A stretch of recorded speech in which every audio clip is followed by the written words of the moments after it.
Et j'ai arrêté en fait avec ces trucs de self-care. Non, c'est pas du self-care, c'est du make-up. Je me maquille.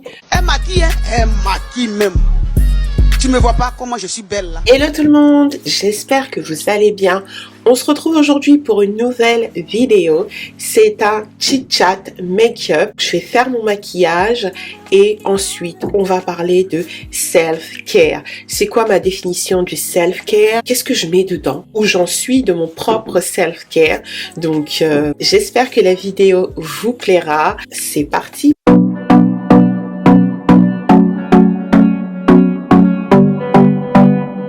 Mes sourcils sont faits, je les ai faits hors caméra. Comme je tourne dans le salon pour la luminosité, je vais commencer par le fond de teint, le NYX Bear With Me Blur. J'aime beaucoup les produits NYX que j'ai découverts cette année, dans un souci d'économie, parce que j'en avais marre de mettre beaucoup d'argent dans le make-up, parce que je trouve que c'est pas nécessaire. En tout cas, moi, j'avais plus envie de mettre beaucoup d'argent dans le make-up. Donc, j'ai suivi les recommandations de beaucoup de TikTokeuses au sujet des produits NYX. Pour le moment, je trouve que le rendu est beaucoup trop couvrant pour ce que moi, je recherche. On va récupérer et je vais terminer au Beauty Blender. Et je vais entrer dans le vif du sujet.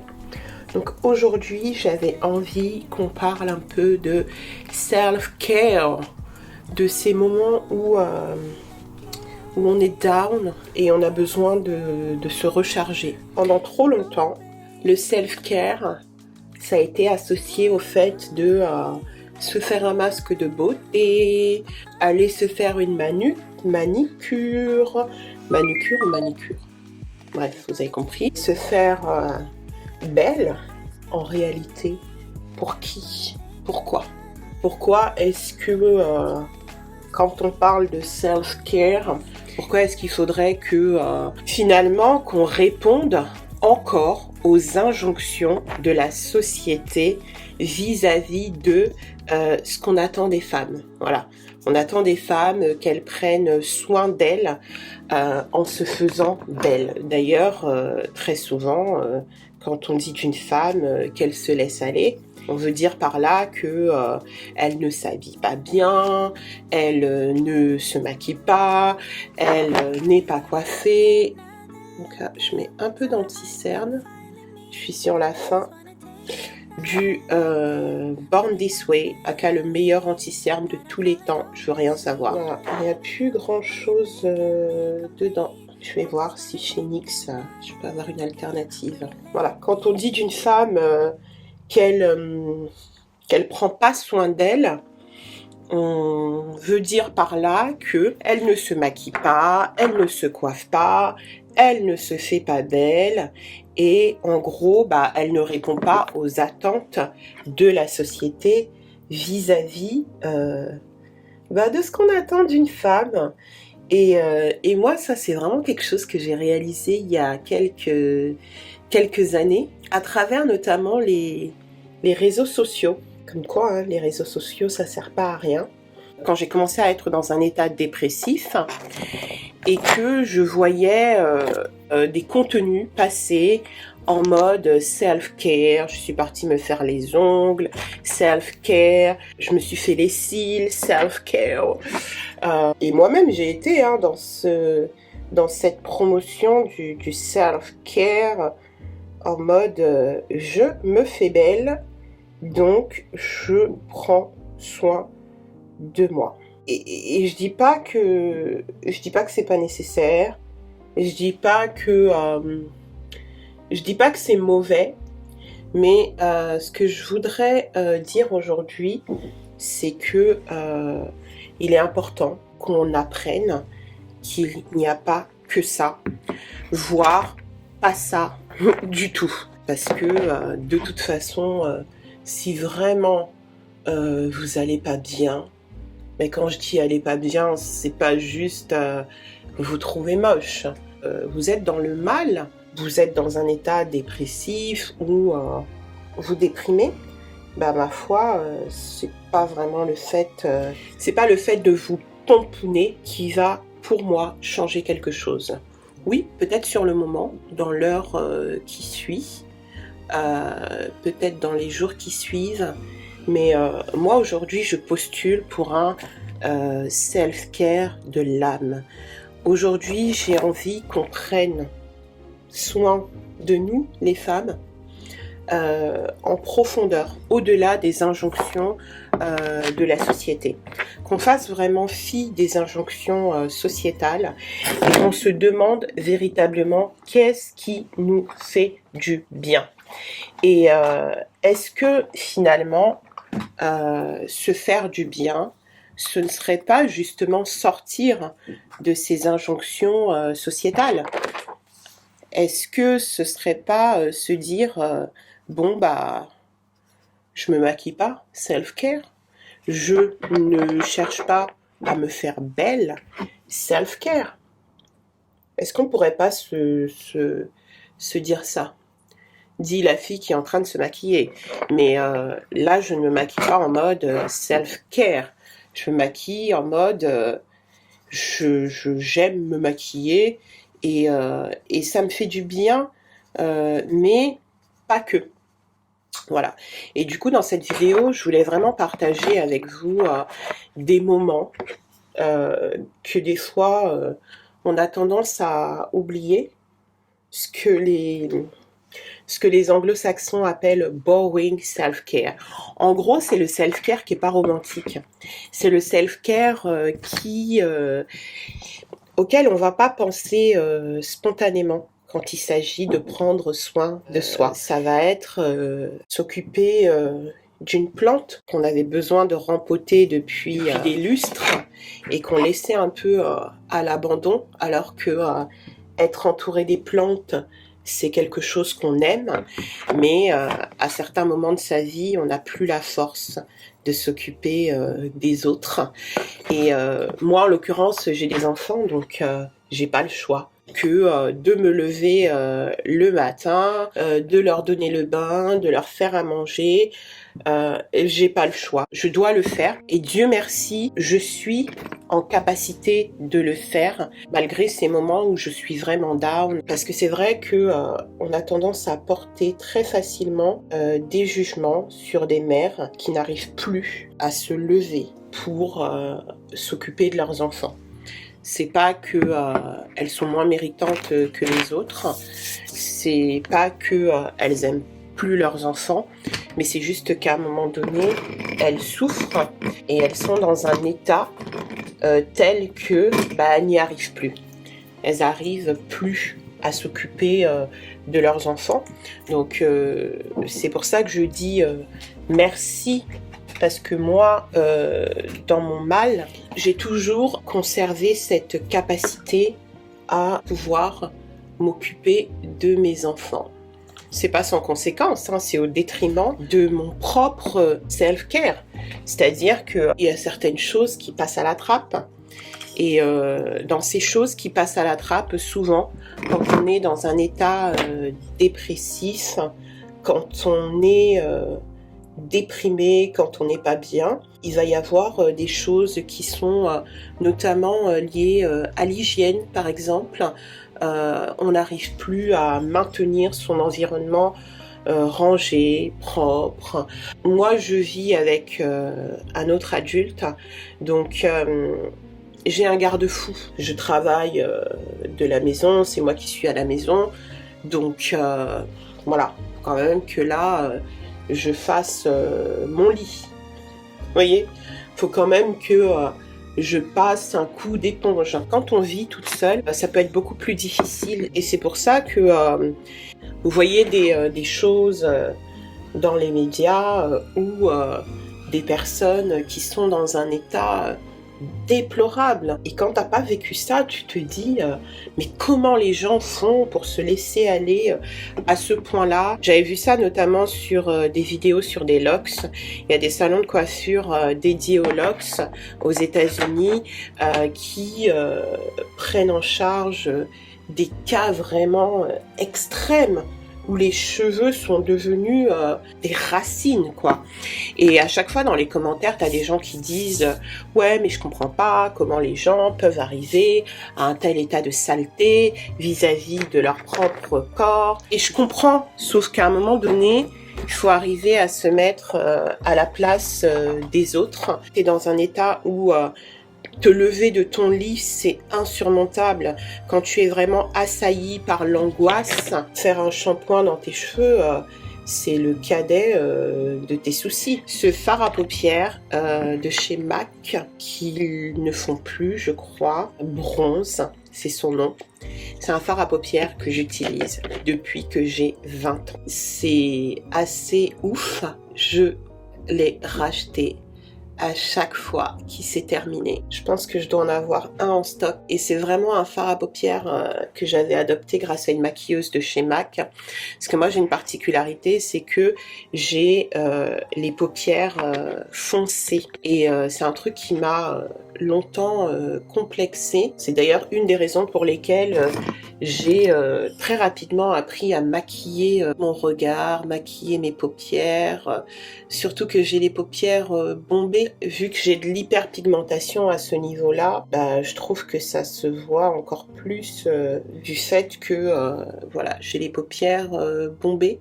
Ce qui est très joli d'ailleurs, les paupières bombées, pour tout ce qui est make-up des yeux, c'est très joli, mais du coup moi j'avais besoin d'un fard qui soit neutre et qui me permette après de mettre ce que je veux sur les yeux.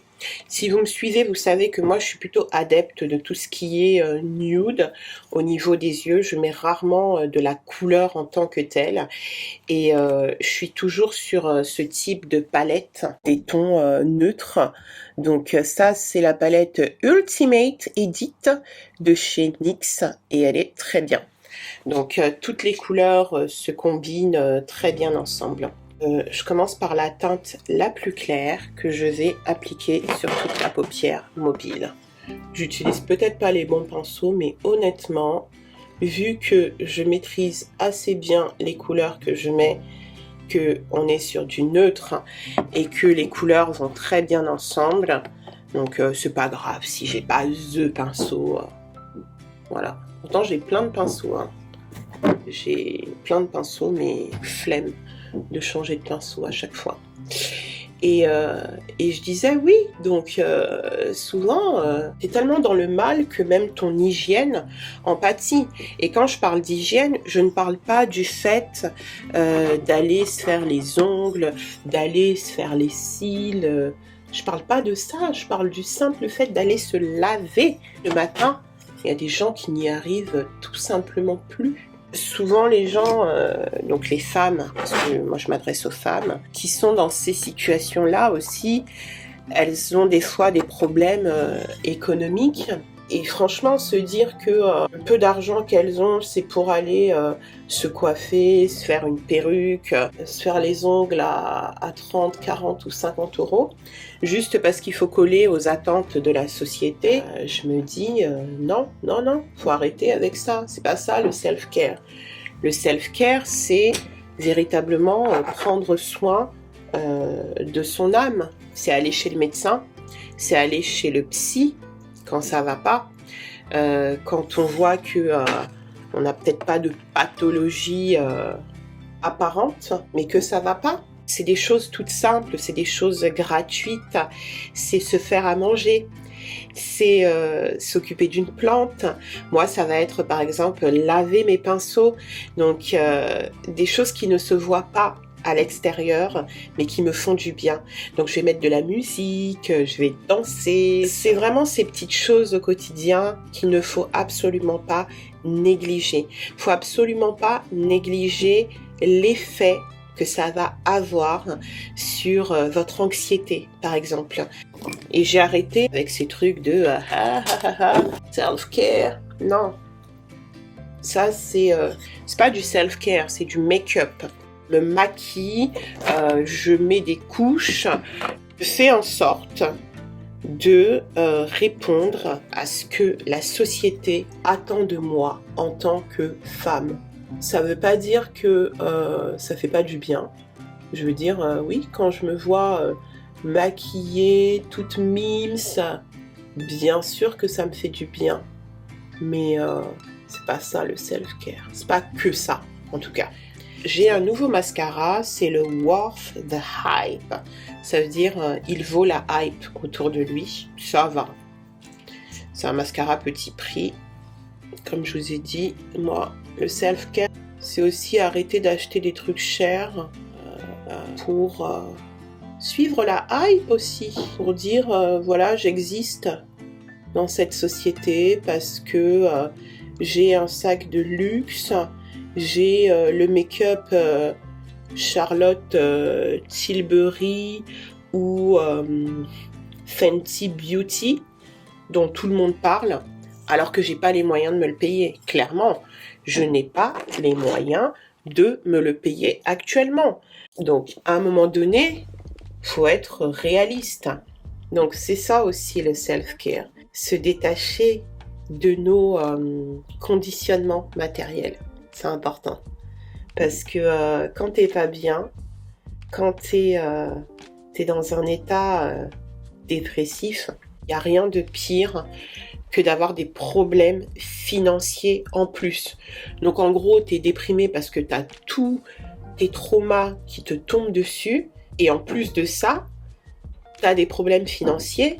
Non, c'est pas pour dès que t'as une petite entrée d'argent pour aller s'acheter le dernier make-up à la mode, le dernier sac à la mode, parce que la société a dit que tu existes en tant que femme, en tant que femme noire, en tant que créatrice de contenu, parce que tu as le dernier sac Jacquemus, tu as un appartement avec telle ou telle chose.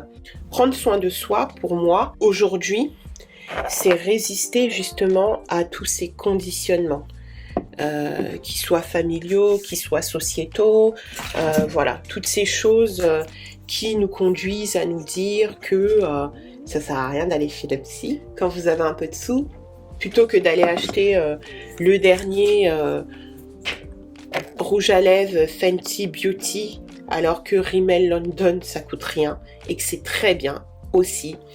Payez-vous une séance de psy? Dites-vous que c'est peut-être plus important plutôt que d'aller vous faire les ongles parce que dans votre dernière vidéo YouTube, vous n'aviez pas d'ongles et que toutes les créatrices de contenu les plus hype, elles ont toujours les ongles faits. Protégez-vous contre les projections. Protégez-vous contre la vie de rêve qui est vendue par les réseaux sociaux. Prenez soin de vous. Levez-vous.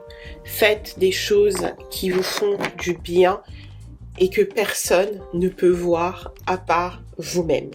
Vous pouvez les documenter. Moi, ça m'arrive de filmer telle ou telle chose. D'ailleurs, c'est ce que je fais aussi avec cette chaîne. Mais dites-vous que vous le faites avant tout pour vous. J'aime beaucoup cette citation de Denzel Washington où il dit « C'est pas parce que quelque chose n'est pas sur les réseaux sociaux que ça n'existe pas ». La brume MAC Prep plus Prime pour bien fondre un petit peu tout ceci.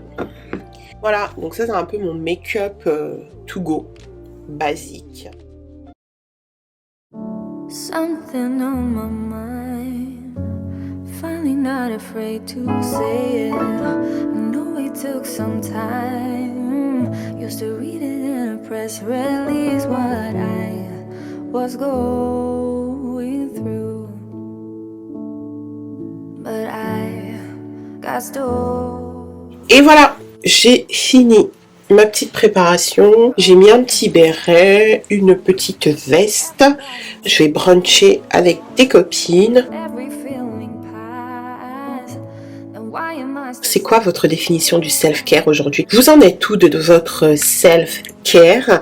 Si cette vidéo vous a plu, n'hésitez pas à me le faire savoir avec des pouces en l'air, à vous abonner à la chaîne et on se dit à très bientôt pour une prochaine vidéo. Bisous!